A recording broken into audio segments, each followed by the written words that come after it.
తెలంగాణలో ఆర్టీసీ సమ్మె 2వ రోజుకు చేరుకుంది.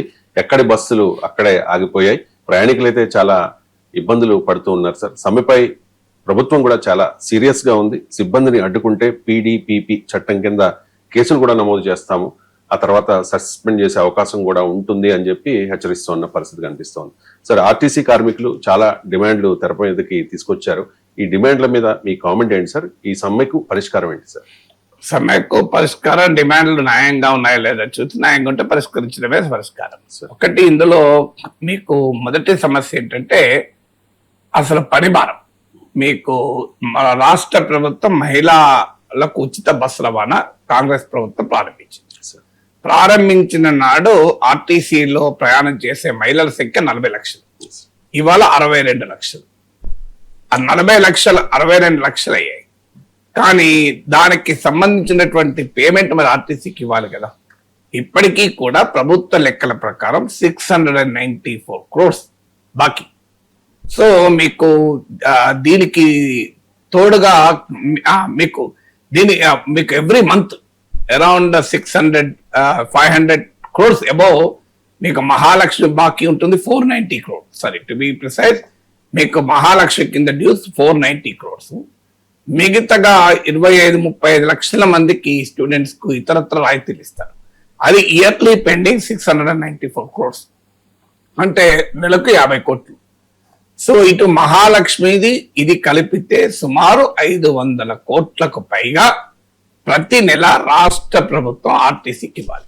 అంటే ఏడాదికి 6,000 కోట్లు ఇవ్వాలి. ఇస్తే ఆర్టీసీ నడవగలుగుతుంది. కానీ ప్రభుత్వం ఇస్తున్నది ఏంటి? అరౌండ్ 4,000 crores బడ్జెట్ ద్వారా ఇచ్చే నిధులు, ఎస్సీ ఎస్టీ నిధులు ఇవన్నీ కలిపితే సుమారు 4,000 కోట్లు ఇస్తున్నారు. సో అంటే నీకు క్లియర్ గా ఒక 2,000 కోట్ల గ్యాప్ ఉంది. దీనివల్ల ఆర్టీసీ ఏంటంటే ఎకనామిక్ గా అనేక ఇబ్బందులు పడుతూ ఎక్స్పాన్షన్ చేయలేని పరిస్థితి. ఇవాళ మీకు ఒకప్పుడు ఆర్టీసీలో ఉండే రష్ ఎంత, ఇప్పుడు ఉన్న రష్ ఎంత.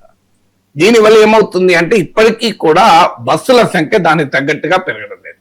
మహాలక్ష్మి వచ్చాక 40 లక్షల మహిళల ప్రయాణికుల నుంచి 62 లక్షలకు పెరిగింది. దానికి తగినట్లుగా మీకు బస్సుల సంఖ్య పెరిగిందా? ఆ రోజు మీకు ఈ ప్రభుత్వ అధికారంలోకి వచ్చే రోజు 9,233 బస్సెస్ ఉన్నాయి. ఈ రోజు ఫిబ్రవరి నాటికి 10,081 బస్సెస్ ఉన్నాయి. కానీ ఈ పెరిగిన ఈ ఎలక్ట్రిక్ బస్సులు అలాగే అద్దె బస్సులు పెరిగాయి తప్ప ఆర్టీసీ బస్సులు పెరగలేదు. ఈనాటికి కూడా ఒక 1,100 గ్రామ్ తెలంగాణలో 12,000 నుంచి 13,000 మధ్య గ్రామాలు ఉంటే ఇప్పటికీ కూడా 1,100 గ్రామాలకు మీకు బస్సు సౌకర్యం లేదు. మరి వాళ్ళందరికీ కూడా మహాలక్ష్మి వర్తించారు కదా, వాళ్ళు కూడా ఈ పార్టీకి ఓట్లేశారు కదా, గెలిపించారు కదా. అలాగే మీకు బస్సుల సంఖ్య పెరగకపోవడం, అంటే పెరిగిన ప్రయాణికులకు తగినట్లుగా బస్సుల సంఖ్య పెరగకపోవడం వల్ల ఏమవుతుంది అంటే పెద్ద ఎత్తున డిలే అవుతుంది. ప్రయాణికులు కూడా ఇబ్బంది. హైదరాబాద్ నగరంలో కార్మికుల పైన ఒత్తిడి, ప్రజలకు ఇబ్బంది చూసుకుంటే ఒక ఫస్ట్ షిఫ్ట్ లో ఎంటర్ అయిన ఆర్టీసీ కార్మికుడు 2 hours మినిమం లేట్ అవుతుంది దిగే వరకు, షిఫ్ట్ దిగే వరకు. నైట్ షిఫ్ట్ ఉన్న వారైతే ఇది ఫస్ట్ షిఫ్ట్ డిలే, ఆ డిలే కూడా కలిపి నియర్లీ 4 hours డిలే అవుతుంది. సో మరి నెక్స్ట్ షిఫ్ట్ వాళ్ళైతే ఎలా? ఒకటి, కార్మికుల పైన భారం ఒకటి, 2 సరైన పెరిగిన ప్రయాణికులకు అనుగుణంగా మీకు బస్సుల సంఖ్య పెరగకపోవడం వల్ల రష్ ఉండడమే కాదు, మీకు ఆలస్యంగా ఉండడం అనేది జరుగుతుంది. అందువల్ల మీకు ప్రభుత్వము ఇవ్వాల్సిన 2,000 కోట్లే ఇవ్వాల్సిన దాంట్లో 2,000 కోట్ల కోత ఉంది. అదనంగా బడ్జెట్ ద్వారా నిధులు ఇస్తాం, ఆర్టీసీని ఆదుకుంటాం, ఆర్టీసీని ప్రభుత్వంలో విలీనం చేస్తామని కాంగ్రెస్ పార్టీ ప్రామిస్ ఇచ్చేసింది. అవి ఏమీ చేయకపోవడం వల్ల మహాలక్ష్మి స్కీమ్ పెట్టారు, ఆర్టీసీ బస్సుల పైన భారం పెంచారు. ఆర్టీసీ బస్సు మీద భారం పెంచడం తప్పని నేను అంటలేదు. మహిళా ఉచిత బస్సు స్కీమ్ వచ్చిన రోజు కూడా ఇది సరైన స్కీము అన్నాను. ఎందుకంటే మీకు ఉదాహరణ కూడా చెప్పాను. ఇటీవల రాష్ట్ర ప్రభుత్వం జరిపిన సోషియో ఎకనామిక్ సర్వే ప్రకారము మీకు రైతు భరోసా ఉచిత విద్యుత్ వల్ల లబ్ధి పొందుతున్న వాళ్ళు 15% అప్పర్ కాస్ట్ డెవలప్డ్ కాస్ట్ ఉంటే మీకు కేవలం 10% షెడ్యూల్ కాస్ట్. మీకు ఉచిత బస్సు రవాణా వాడుకుంటున్న వాళ్ళు 20% షెడ్యూల్ కాస్ట్, 10% డెవలప్డ్ కాస్ట్. అంటే this is more down trodden friendly scheme ఉచిత బస్సు అనేది. అంటే సమాజంలో అణగారిన వర్గాలకు మరింతగా ఉపయోగపడుతున్న స్కీమ్ ఆ కంపారిజన్ చెప్పింది. కానీ మరి దానికి తగ్గినట్టుగా బడ్జెట్ కేటాయింపులు, బస్సుల ఏర్పాట్లు చేయాలి కదా. మీరు 500 పెట్టే హాల్ తీసుకొని ఓ ఫంక్షన్ జరుపుతూ 5,000 మంది ఇన్వైట్ చేశారు అనుకోండి, ఏమవుతుంది పరిస్థితి? వడ్డించే వారిపైన భారం అవుతుంది, వచ్చిన వారికి ఇబ్బంది అవుతుంది, గందరగోళం కాదా? సరిగ్గా ఇప్పుడు కాంగ్రెస్ ప్రభుత్వం చేస్తున్న నిర్వాహకం వల్ల ఏమవుతుంది అంటే ఆర్టీసీలో భారీ ఎత్తున ప్రయాణికుల సంఖ్య పెరిగి మీకు దానికి తగినట్టుగా బస్సులు పెరగకపోవడం వల్ల ఒక పెద్ద క్రైసిస్ ఇవాళ ఆర్టీసీ ఎదుర్కొంటుంది. సో దీనికి పరిష్కారం చేయాలంటే ఆర్టీసీని ప్రభుత్వము నిధులు సమకూర్చాలి. కానీ నిధులు పక్కకు పెట్టండి. ఇవాళ డబ్బులు నేను ఇంతమంది చెప్పాను మీకు, 490 కోట్లు ఎవ్రీ మంత్ మహాలక్ష్మి డ్యూస్ రావాలి. సో మీకు దీనివల్ల ఏమవుతుంది? మీకు ఆర్టీసీకి ఇప్పుడు ఒక కిలోమీటర్కు 63 రూపాయలు ఖర్చు అవుతుంది, 63 రూపీస్ అప్రాక్సిమేట్ గా. 59, 60, 61 దాకా రెవెన్యూ వస్తుంది. అది కూడా ఆర్టీసీ ఇవ్వాల్సినటువంటి మహాలక్ష్మి కింద నిధులు ఇచ్చారని అనుకొని లెక్కేస్తే. సో దానివల్ల మీకు ఎక్స్పెండిచర్ ఇన్కమ్ మధ్య గ్యాప్ పెరిగి ఆర్టీసీ ఒక ఆర్థిక సంక్షోభాన్ని కంటిన్యూ అవుతుంది. ఇది మొదటి ఫ్యాక్టర్. రెండో ఫ్యాక్టర్ ఏంటి? మీకు ఒకవైపు ప్రయాణికుల సంఖ్య పెరిగింది, తగిన స్థాయిలో బస్సుల సంఖ్య పెంచలేదు, ఉద్యోగుల సంఖ్య తగ్గించారు. నార్మల్ గా పెంచారు కదా. ఇప్పుడు మీరు 500 మందికి భోజనాలకు ఏర్పాటు చేస్తే ఒక 5గురిని వడ్డించే వాళ్ళని పెడతారు. 5,000 మందిని పిలిచి కూడా నేను 5గురిని పెడతానంటే ఆ 5గురు వడ్డించగలుగుతారా? 5గురు కాదు, ఇప్పుడు 3 అయిన వాళ్ళు. సో 500 మంది ఉన్నప్పుడు 5గురు వడ్డిస్తే 5,000 మందిని పిలిచి 3గురిని పెట్టారు. సరిగ్గా మీకు ఈ ప్రభుత్వం అధికారంలోకి వచ్చిన రోజు కాంగ్రెస్ పార్టీ ప్రభుత్వం 49,700 ఉద్యోగులు ఉన్నాయి ఆర్టీసీలు. ఇప్పుడు అది 39,000, 39,000 పడిపోయింది. సో రిటైర్ కావచ్చు, రకరకాల కారణాలు. కానీ కొత్తగా బస్సులు లేవు, కొత్తగా రిక్రూట్మెంట్ లేవు. ఫలితంగా ఏమవుతుందంటే ఆర్టీసీ అధికారిక లెక్కలు చెప్తున్నారు, పర్ వర్కర్ ప్రొడక్టివిటీ అంటారు. అంటే ఆర్టీసీ ఎన్ని కిలోమీటర్లు ప్రయాణం చేస్తుంది, ఎంతమంది ఆర్టీసీలో ఉద్యోగాలు చేస్తున్నారు, వీటిని per capital productivity of RTC worker మీకు 2019 డిసెంబర్లో 55 కిలోమీటర్స్ ఉంది. ఇవాళ 2026లో 76 కిలోమీటర్స్ అయింది. అంటే ఒక కార్మికుడి ఉత్పాదకత 21 కిలోమీటర్స్ పెరిగింది లాస్ట్ 7 years లో. ఈ కాంగ్రెస్ పార్టీ అధికారంలోకి వచ్చాకనే 8 కిలోమీటర్స్ పెరిగింది. మరి ఈ పెరిగిన ప్రొడక్టివిటీ నిజంగా ఆర్టీసీ సాధారణంగా సమ్మె చేసినప్పుడు ఏమొస్తుంది? కార్మికులకు బాగా ఎక్కువైపోయి వీళ్ళు సమ్మెలు చేస్తున్నారు అనే యొక్క సమాజంలో ఒక పొరపాటు భావన ఉంటుంది. అందుకే నేను చెప్తున్నాను, పర్ క్యాపిటల్ ప్రొడక్టివిటీ ఆర్టీసీ రాష్ట్ర ప్రభుత్వ అధికారిక గణాంకాల ప్రకారమే 2019 డిసెంబర్లో 55 కిలోమీటర్స్ ఉంటే ఇప్పుడు 76 కిలోమీటర్స్. అంటే 21 కిలోమీటర్స్ అదనంగా ఒక కార్మికుడు ఆర్టీసీకి కంట్రిబ్యూట్ చేస్తున్నాడు. దీని ఫలితం ఎంత అని లెక్కేస్తే మీకు, ఎందుకంటే కిలోమీటర్ కు 63 రూపీస్ ఖర్చు అవుతుందని చెప్పాడు. సో మీకు అంతా కలిపితే ఒక ఇయర్ లో ఇప్పటి వరకు ఇప్పటి వరకు ఒక 2,600 crores ఆర్టీసీ కార్మికులు అదనంగా కంట్రిబ్యూట్ చేశారు. అంటే వారి పని భారం ఏ స్థాయిలో పెరుగుతుందో చూడండి. అంటే ప్రజలకు రవాణా ఇబ్బందిగా మారడం ఒక ఎత్తు అయితే, బస్సుల సంఖ్య తగినట్టుగా పెరగక కార్మికుల సంఖ్య తగ్గించడం వల్ల కార్మికుల పైన పరిభారము ఒత్తిడి ఏ స్థాయిలో పెరిగిందో దీనికి ఉదాహరణ. పోనీ ఇంత 2,600 కోట్లు తమ అదనపు ఉత్పాదకత వల్ల, అంటే అడిషనల్ ప్రొడక్టివిటీ వల్ల సేవ్ చేసిన కార్మికుల పట్ల ఆర్టీసీ ఏ రకంగా వ్యవహరిస్తోంది? ఇక్కడ థర్డ్ పాయింట్ వస్తుంది. ఆర్టీసీకి 2017 pay revision commission was final. గత దశాబ్ద కాలంగా ఆర్టీసీ కార్మికులకు వేతన సవరణ జరగలేదు. సాధారణంగా మీకు 4 years ఆర్టీసీలో పే రివిజన్ ఉంటుంది. 2021 పిఆర్సీ పెండింగ్ లో ఉంది, 2025 పిఆర్సీ పెండింగ్ లో ఉంది. కాంగ్రెస్ ప్రభుత్వం తప్పనట్లేం, గతంలో ఉన్న కేసీఆర్ ప్రభుత్వం కూడా ఇదే పని చేశారు. అప్పుడు కేసీఆర్ ప్రభుత్వం పడితే 50 రోజులు సమ్మె చేస్తే కాంగ్రెస్ నాయకులు పెద్ద ఎత్తున మద్దతు ఇచ్చారు. ఇప్పుడు ముఖ్యమంత్రులు, ఈ మంత్రులు అంతా. ఇప్పుడు బీఆర్ఎస్ వాళ్ళు మద్దతు ఇస్తారు అనుకోండి, అది వేరే విషయం. రాజకీయ పార్టీలు ఎలా ఉంటాయంటే, తాము ప్రతిపక్షంలో ఉంటే కార్మికుల పక్షపాతిగా ఉంటారు, తాము అధికారంలో ఉంటే సేమ్ మళ్ళీ గతంలో తాము ఏం డిమాండ్ చేస్తారో అవే ఇప్పుడు చేయకుండా ఊరుకుంటారు. అని నాలాంటి వాడు అప్పుడైనా ఇప్పుడైనా మేము ప్రజల పక్షాన మాట్లాడతాం కనుక ఈ వివరాలు చెప్తున్నాను నేను. 2017 పిఆర్సీ ఎప్పుడు ఇచ్చారు? నిజంగానే ఈ కాంగ్రెస్ ప్రభుత్వానికి ఆ మేర క్రెడిట్ ఇవ్వాలి. 2024లో ఇచ్చారు, 7 years తర్వాత ఇచ్చారు. అంటే 2017 7 years తర్వాత ఇస్తే 2021 ఎప్పుడు ఇవ్వాలి, 2025 ఎప్పుడు ఇవ్వాలి? అప్పటి వరకు ఎంతమంది కార్మికులు రిటైర్ అవుతారు, ఎంతమంది కార్మికులు ఈ లోకాన్ని విడిచిపోతారు? ఒక్కసారి ఆలోచించండి. మీకు ఆశ్చర్యం వేస్తే పోనీ 2017 పిఆర్సీని 2024లో ఇచ్చారు. ఇచ్చినప్పుడు ఏం చేశారు? మీరు ఏ వేతన సవరణ జరిగినా బకాయిలు ఉంటాయి, ఆ బకాయిలు రిటైర్మెంట్ అప్పుడు ఇస్తామన్నారు. అంటే ఆ పెరిగిన జీతం కూడా మీకు రిటైర్మెంట్ అప్పుడు అమల్లోకి ఇస్తారు. ఆఖరికి 175 months డిఏ పెండింగ్ లో ఉన్నది. ఆ డిఏను కూడా మీకు రిటైర్మెంట్ అప్పుడు ఇస్తామన్నారు. డిఏ అంటే ఏంటి? కరువు భత్యం. అంటే పెరుగుతున్న ధరలకు అనుగుణంగా పెరిగేది డిఏ. నీకు 2018లో పెరగాల్సిన 17 నుంచి 2024 మధ్య పెరగాల్సిన డిఏను ఎప్పుడు ఇస్తారట? రిటైర్ అయినాక ఇస్తారట. కొన్ని రిటైర్ అయినాక ఇస్తున్నారా అంటే 2017 నుంచి 2024 మధ్య కాలంలో 14,000 పైన ఎంప్లాయీస్ రిటైర్ అయ్యారు. 14,000 more than 14 to 15,000 employees retire అయ్యారు. ఇంతవరకు వాళ్ళకి రాలేదు. అంటే మీరు 24 అయితే 26లోకి వచ్చాం కదా, 2 ఏళ్ళని ఇస్తామని అన్నది రిటైర్మెంట్ అప్పుడు, అది కూడా ఇప్పుడు ఇవ్వడం లేదు. విచిత్రం ఏంటంటే, సో మరి ఎలా ఉద్యోగులు ఏ స్ఫూర్తితో పనిచేస్తారు చెప్పండి? ఒకవైపు వాళ్ళ ప్రొడక్టివిటీ 55 kilometers నుంచి 7 ఏళ్ల కాలంలో 76 kilometers పెరిగింది.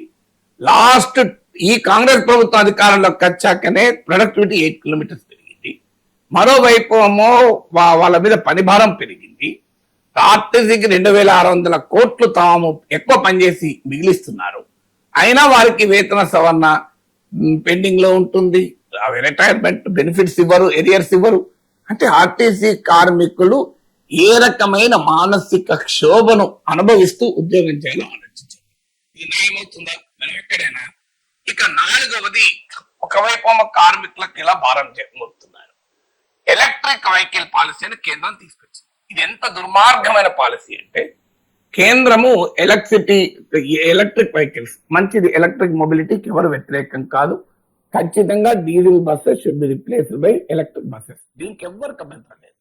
కానీ ఈ ఎలక్ట్రిక్ బస్సెస్ మరి ఆర్టీసీ కొనుక్కోవడానికి డబ్బులు ఇవ్వడము, లేదా ఆర్టీసీకే సబ్సిడీ చేయడము, ఇది కాకుండా పెద్ద ఎత్తున సబ్సిడీలతో కార్పొరేట్ సంస్థలకు ఇస్తున్నారు. అంటే చూడండి, ప్రజా రవాణా సంస్థలు ఆర్టీసీ కోమో ఇవ్వరు, కార్పొరేట్ సంస్థలకోమో కేంద్రం పెద్ద ఎత్తున రాయితీ ఇస్తారు. కాస్ట్ కాంట్రాక్ట్ పేరిట మీకు బస్సు తీసుకోవాల్సింది వారే, రన్ చేయాల్సింది వారే, ఉద్యోగులను పెట్టుకోవాల్సింది వారే.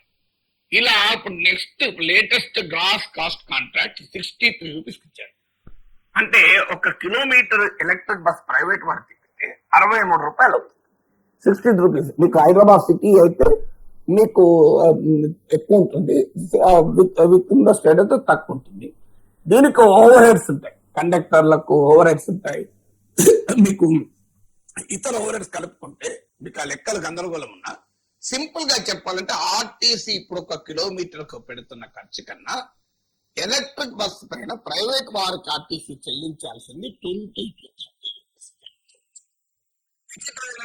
ఆర్టీసీ బస్సులో కాదు, అంటే ఆర్టీసీ నడపాల్సింది పోయి ప్రైవేట్ వారిని నడిపించి వారికి అదనంగా ఆర్టీసీ కిలోమీటర్కు 20 రూపీస్ 30 రూపీస్ చెల్లించాలి. ఇంతకన్నా అన్యాయమైన పాలసీ ఉంటుందా? ఇక్కడ మన దగ్గర 63, ఇప్పుడు ఆంధ్రప్రదేశ్ లో 79 అట కాంట్రాక్ట్. అక్కడ ఇంకా 16 రూపాయలు ఎక్కువ చెల్లించారు, డబుల్ ఇంజన్ సర్కార్ కదా. సో అక్కడ 79 ఇచ్చారు మరి. అంటే దానికి ఏంటంటే బిడ్ ఎవరు లోయెస్ట్ వాళ్ళకి ఇస్తారు. ఆంధ్రప్రదేశ్ లో మరి కూడబలుకున్నట్టున్నారు కాంట్రాక్ట్ వేసిన వాళ్ళు, బిడ్ వేసిన వాళ్ళు 79 రూపీస్ పడతారు. సో ఏ రకంగా మరి ఆర్టీసీ నిలబడుతుంది? ఇక ఆర్టీసీ ఉండదు. ఇప్పుడు మీకు 2030 నాటికి ఎలక్ట్రిక్ బస్సులు అంటున్నారు మొత్తం. మీకు ఆర్టీసీలో ఉద్యోగం ఉండదు. ఆర్టీసీ పని ఏంటంటే మీకు ప్రతి నెల కిలోమీటర్ లెక్కేసి ఒక్కొక్క కిలోమీటర్కి ఆ ప్రైవేట్ కంపెనీకి 20 to 30 రూపీస్ చెల్లిస్తూ ఉండాలి. ఎక్కడికి చెల్లిస్తుంది అంటే ఇది nothing but privatization of profits, nationalization of losses కదా. లాభాల ప్రైవేటీకరణ, నష్టాల జాతీయకరణ కదా. నష్టాలేమో ఖర్చులేమో ఆర్టీసీ పైన, ఆదాయమేమో ప్రైవేట్ కంపెనీలకు ఎలక్ట్రిక్ మొబిలిటీ పేరిట. ప్రైజ్ చెప్పేది ఏంటి? Electric mobility. ఎవరు కాదంటారు ఎలక్ట్రిక్ మొబిలిటీ అంటే? ఆర్టీజీ ఏమన్నా అంటే మేమే ఎలక్ట్రిక్ బస్సులు నడుపుకుంటామని. ఇప్పుడు మీకు ఒక బస్సు 35 lakhs అయితే మీకు రెట్రో ఫిట్టింగ్ చేసి దాని ఎలక్ట్రిక్ వెళ్ళడం 60-65 lakhs చేశారు అనుకుందాం. ఆ ఆర్టీజీ నడుపుతుంది కదా. దీనికి కావాల్సింది ఆర్టీజీ నడపడమా ప్రైవేట్ నడపడమా కాదు కదా. నడిపేది సమర్థవంతంగా ఉండాలి, నడిపేది ప్రజలకు సరసమైన ధరకు ఉంటుంది. అది ముఖ్యం కదా. విచిత్రం ఏంటంటే ఆర్టీసీ ఏమో మేమే ఎలక్ట్రిక్ బస్సులు నడుపుతాం, మీకు ప్రైవేటు వాడు నడిపే కాస్ట్ కన్నా తక్కువ నడుపుతాం, కానీ మాకు ఆ సబ్సిడీ ఇవ్వండి మేము ఇవ్వమంటాం. విచిత్రం చూడండి. కార్పొరేట్ వాళ్ళకు ప్రైవేట్ వాళ్ళకే సబ్సిడీ ఇస్తాం. ఆ గవర్నమెంట్ ఆఫ్ ఇండియా స్కీమ్ కింద కాంట్రాక్ట్ వేసే అవకాశం కూడా తీసుకువ్వడం. అంటే కేంద్ర ప్రభుత్వం ఎంతో దుర్మార్గంగా చేస్తుంది. ఆర్టీసీ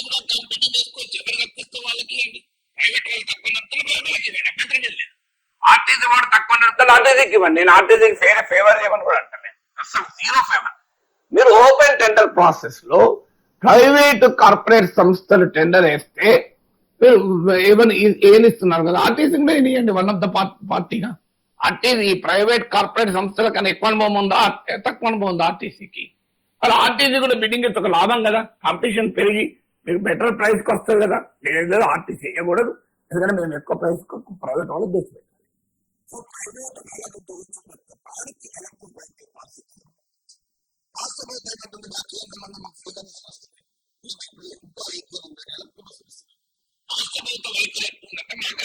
ఖర్చు లేకుండా మీకు మాకు బస్సులు వస్తున్నాయి కదా.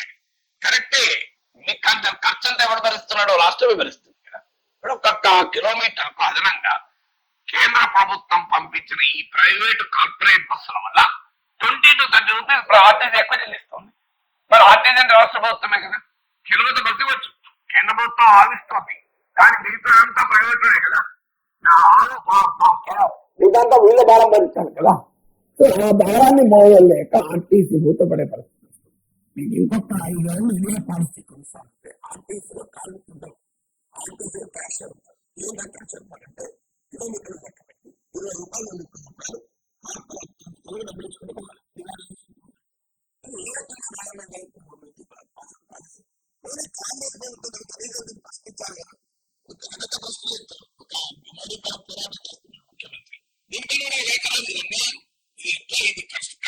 ఎలక్ట్రిక్ మొబిలిటీ పాలసీ దీనివల్ల ఆర్టీసీ భారం అవుతుంది. మీరు ప్రైవేట్ వాళ్ళకి ఇవ్వండి, సంతోషం. ఆర్టీసీ కూడా బిడ్డింగ్ చేసుకోండి. ప్రైవేట్ వాళ్ళకి 7 రూపాయలు సబ్సిడీ ఇస్తే అదే ఆర్టీసీకి ఇవ్వండి, ఎక్కువ ఎక్కండి. ఎక్కువ అడుగుతలేదు. కొంతమంది పెద్దలు వస్తారు, వేరే ప్రభుత్వం ఎందుకు చేయాలి, ప్రభుత్వం చేయాలి. అరే నేను ప్రభుత్వానికి బెనిఫిట్ ఇవ్వని అంటలేరయ్యా. ఆర్టీసీకి 9 పైసా అదనంగా సబ్సిడీ ఇవ్వకండి. ప్రైవేట్ కార్పొరేట్ సంస్థకి సబ్సిడీ ఇస్తారో అదే ఆర్టీసీకి ఇవ్వండి. కాంపిటేటివ్ బిడ్డింగ్ లో ఆర్టీసీ కూడా పార్టిసిపేట్ చేయనియండి. అభ్యంతరం ఏంటంటే ఆన్సర్. అంటే మేము ప్రైవేట్ కార్పొరేట్ సంస్థలు తెచ్చిపెట్టదలుచుకున్నాం.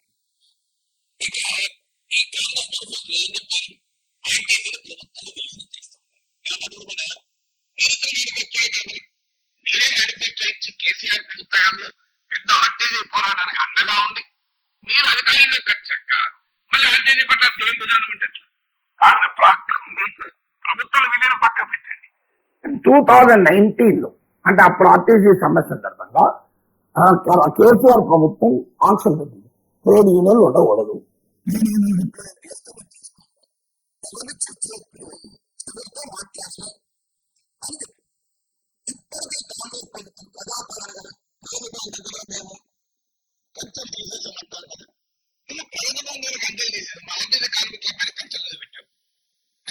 కేసీఆర్ ప్రభుత్వం పెట్టిన దాన్ని కాంగ్రెస్ పార్టీ వ్యతిరేకించింది, రేవంత్ రెడ్డి వ్యతిరేకించాడు కదా.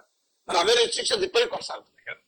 2019 లో కేసీఆర్ రిస్ట్రిక్షన్ల వల్ల కాంగ్రెస్ ప్రభుత్వం అధికారంలోకి వచ్చాక నిన్న కాక మొన్న ఫస్ట్ టైం చర్చ జరిపారు. ఇప్పటివరకు చర్చలు లేవు, కార్మిక సంఘాలు ఎన్నికలు లేవు. మరి ఇప్పుడు కాంగ్రెస్ పార్టీలో బీఆర్ఎస్ లాగానే వ్యవహరిస్తే తేడా అయితే ఏ రాయితీని తలకాయ పలకొట్టుకోవడానికి? అంటే రాజకీయ పార్టీలు ప్రజల పట్ల ప్రభుత్వ రవాణా సంస్థల పట్ల ఒకే తాను ముక్కల్లాగా వ్యవహరిస్తున్నారు. ఇంతకు మించి ఉదాహరణ ఉంటుందా?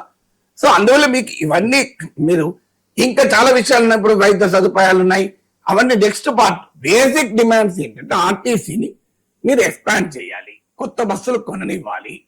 ఆర్టీసీ ఎక్స్పాండ్ చేయాలంటే ఆర్టీసీని ఆర్థికంగా పరిపుష్టం చేయాలి. ఎందుకు చేయమని అవసరమైతే నిధులు కావాలి. ఎందుకు కావాలి ఆర్టీసీ నిధులు అంటారు. ఇవ్వలేదా మీరు నిధులు? పవర్ పర్చేజ్ అగ్రిమెంట్లు కుదుర్చుకోలేదా ప్రైవేట్ విద్యుత్ ప్లాంట్లతో?